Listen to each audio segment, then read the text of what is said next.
Kia ora, good evening. Grave fears are held for the safety of a 22-year-old tramper who appears to have been swept away while trying to cross a stream on the Milford track. The woman was walking the track with her Australian partner when it appears she became caught up in the Pompolona Creek at around 3 p.m. yesterday and was swept into the Clinton River.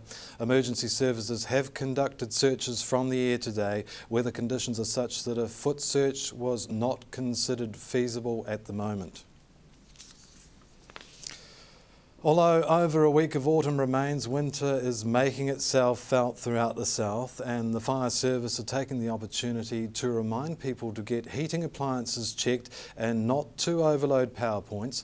Fire Service Acting Assistant Area Manager Neil Ladbrook says people should take precautions and carry out checks before any possible home heating failure occurs. With electric blankets, we had a home safety check here, a free home safety check on station with a registered electrician about 2 years ago. It was quite shocking to us. We had a 70% failure in blankets, and even though presented they looked quite good, but on electrical checks they failed. Some were cord connections, plugs, but the majority were actually in the blanket itself, and the way they were stored, they were actually folded with tight lines, which decreased the wiring safety. So they should be rolled up and not too tight. So we had a high margin of failure, which was quite a shock to us. So if people get out and get them into an electrician and get them checked, make sure they're flat on their beds and that the switches actually work. And if not, if any signs of heat or loose cords, get them checked. The other one for us is sneaking in is like some plugs, light switches, multi-boxes showing signs of overheating.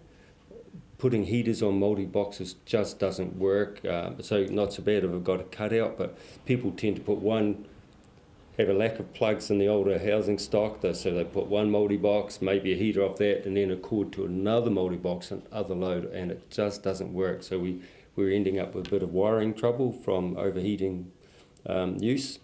And if a switch or a plug shows any form of brownings or heat value, get an electrician and get it checked out, because we're having a bit of a failure rate with some of the old wiring stock. And also, I guess, the final message, make sure you've got the smoke detectors and check that they're all working. Yes, we are actually offering free home checks here in Invercargill, and we are able to install a long life smoke alarm if you're elderly, live in a high risk area like the housing stock down south, the 70, 100-year-old homes, or low income.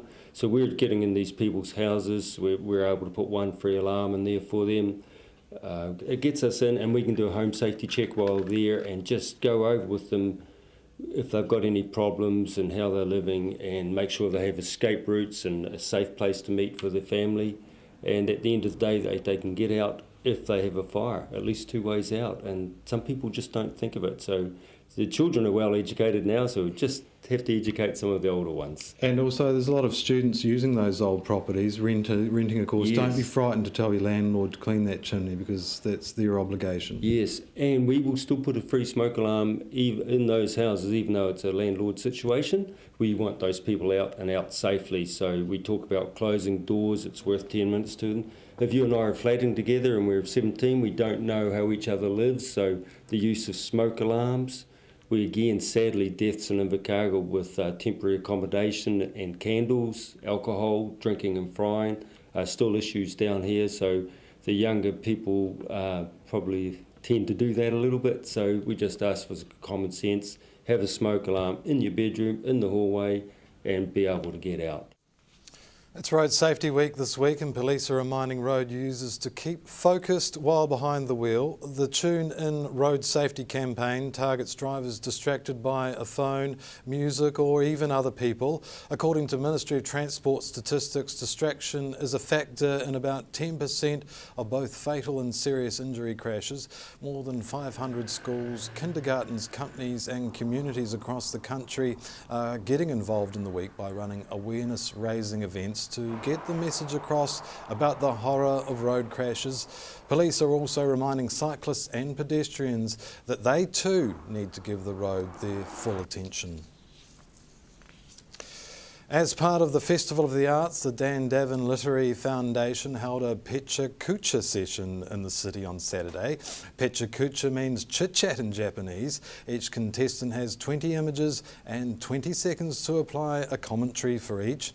I asked Dan Davin Literary Foundation coordinator Rebecca Mumson for more about the event. So Pecha Kucha is basically where you have a range of speakers. We had 11 on Saturday night, and each speaker speaks for 6 minutes in total, and they have a PowerPoint presentation with 20 slides on it. Each slide is up for 20 seconds, and when the slides are finished, then so is their talk. And how did they go? Who overall came out on top, if it is a competition? It's not really a competition, but it was really interesting that all our presenters presented in a different way. They all had a lot of passion for the subject that they were talking about, so that makes it relatively easy for people to talk about what they love. But some people were very well rehearsed in what they said. Other people were just ad-libbing it, looking at the pictures and making it up as they went along. But it was loads of fun. It's a way of getting information out there in an interesting way. That's right. It was invented by some architects in Japan who kind of found that architects tended to waffle. So it's just a way of compressing people down and making people be succinct and staying on the topic. It was a Dan Davin Literary Foundation event. That's correct. All those are over for this arts festival. What is coming up for the Dan Davin Literary Foundation? Well, in July we'll be having student writing workshops again, and we're working closely with the library this year. So most of those workshops will be at the library, and we'll be having our writing competitions as we usually do. And there's a lot of interest in that? Always a lot of interest in that. This year the adult competition will be poetry, but for students it will still be short story writing. The way census data is collected is set to be transformed with a modernised internet-first model. The 2018 census has a target of 70% of forms being completed online, doubling what was completed online for last year's census. Last year was the first time internet processing was used to collect census data, and at its peak 130,000 forms an hour were being processed online. A new capital fund of more than $13.5 million have been allocated from the Future Investment Fund to modernise the data collection method for Census 2018. Processing census forms online is expected to save millions of dollars. The traditional labour-intensive method costs $110 million per census to run. Stay with us after the break. We're with the 3 kakapo chicks being hand-raised in the city during one of their 4 daily meals.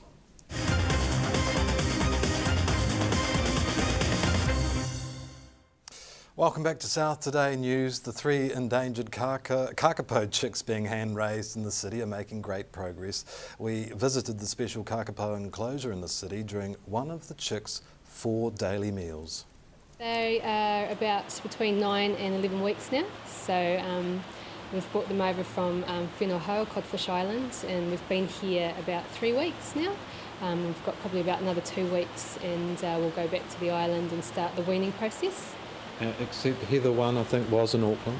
Oh yeah, correct, sorry. So Heather 1 is our one of our 2 females, and she was in Auckland for over a month because she had a bit of trouble in the nest, so she wasn't being fed enough food. So she was pulled, and they looked after her up there in Auckland Zoo. And so she's been here just under a week now. She's doing really well, so we expect her to leave with the other 2 chicks at the beginning of June. She's a little smaller than the other guys. How far along are they to that adult sort of size? Yeah, good question. So with kakapo, we hope to wean at about anywhere from 106 to 125 days, give or take. So our oldest chick now is just 80 days today. So we're still a little way off, and some of them can be quite individual and take a bit longer than others. So I'd expect all of them to be weaned at the latest about mid to end of July. And so what were you actually doing? Describe for us what you were doing there, feeding them, obviously feeding them. Yep, so kakapo have what we call a crop, so it's just a bit of a sack of skin underneath the neck here. So we crop tube them, so we insert a tube down the throat with the syringe, and we just feed them that way. So we just feed them a commercial parrot food, and afterwards we do a bit of begging, and that's just sort of to simulate what the mother would do naturally in the nest, and it may have something to do with helping that food process and get those enzymes working to start processing that food through. So that's basically all we do there.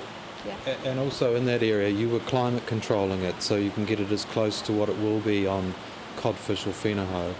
Yeah, so these guys are used to living in quite cool climates. They are from down south, so while they're here in Invercargill, we like to get them down and acclimatised to a lower temperature. So we've got the room sitting at about 9 degrees now, and we hope to get it down to about 6 before they leave, or we will get it down to 6 degrees before they leave, because they will be going back to whenaho, and that's the middle of winter kind of thing. So yeah, we need to harden them up a bit more before they go back. It is a privilege, and thank you for letting us see them today, but the public can get a view of them in Arrowtown this weekend. Sure, so they're going to be on Friday, they're going to be viewing at the Arrowtown Hall in Arrowtown, so I think it's between 10 and 3:30 in the afternoon, so get along if you can and have a look at the chicks. They're well worth the visit. They are amazing, aren't they? They're real characters, and that Facebook site is well visited. There is real international support too for them, isn't there? Yeah, there is. Thanks to our lovely media woman, Karen Arnold. She does great work.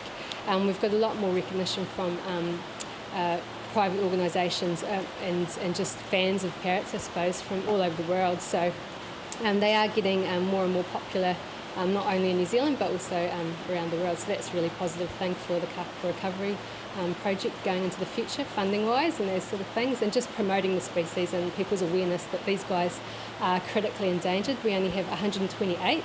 That's the total population within the world, and they're only here in New Zealand. So they're real special species that we should hopefully try and preserve into the future for our kids. And you yourself, you must get quite attached to them. You're working with them all the time, and they treat you like mum. Yeah, I suppose they do. We kind of take that role as parents, so it's hard not to get attached to them. They're pretty cute. But yeah, we do try and maintain a sort of a professional relationship as well, and have as little contact as we can, and only do what we need to do in there, just so those chicks don't get too used to people. But we do know later on in life that they do, or once we release them back onto the island, they become perfectly wild chicks within a few weeks, and they don't want anything more to do with us. So that's really great. There's not very many parrot species that I know that you can hand rear like that and release, and they do fine on their own. Yeah. Are they like other parrots? Do they get into mischief? They do. They're very mischievous, especially at this age that you've just seen. So they're in that phase where they're kind of discovering everything, and everything's quite new, and climbing and falling over, and yeah, so it's all really exciting for them. So it's lovely to watch that development as they go through those. It's just like watching kids play, or puppies or something like that. It's really cool, and it's while they're doing that, they're learning those developmental skills of climbing, which are very, very important later down the line when they actually have to live in the wild and fend for themselves. So yeah, they are cheeky and fun and entertaining to watch, I suppose. Yeah. And they are well worth seeing if you get the chance. Well, that's all from the news desk for tonight. Super 15 action and sport next from the news team. Good night.